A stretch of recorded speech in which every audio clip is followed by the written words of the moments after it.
We all ask it, even if we don't say it out loud. It goes like this: will God really take care of me?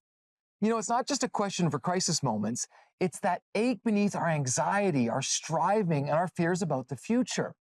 And David, the shepherd boy turned king, gives us an answer that has echoed through generations. He writes, "The Lord is my shepherd, I shall not want." Now, that's not just a poetic opening, that's a bold, confident declaration.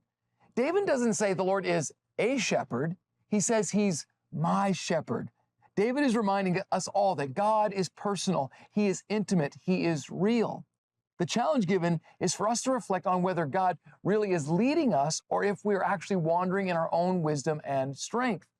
What is interesting about this psalm is that it is constructed into two halves. In the first half of the psalm, David talks about God. He says things like, "He makes me lie down, He leads me, He restores my soul." David is describing how God provides, how He gives rest, and how He brings peace and direction. But then something changes. Right in the middle of the psalm, in the darkest valley, David shifts from talking about God to talking to Him. He says, "Even though I walk through the valley of the shadow of death, you are with me." Did you catch that? In the green pastures, David talks about God, but in the valley, he talks to Him.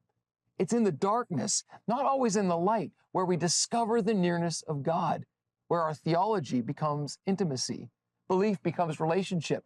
And from that point on, it's personal. You prepare a table before me. You anoint my head. Your goodness and mercy follow me.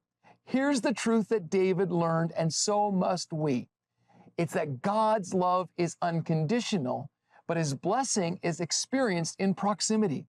Here's what I mean. A sheep can only enjoy the shepherd's protection, guidance, and provision by staying close.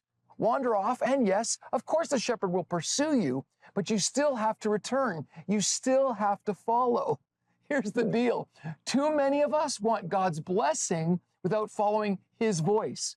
We want His peace, but not His path.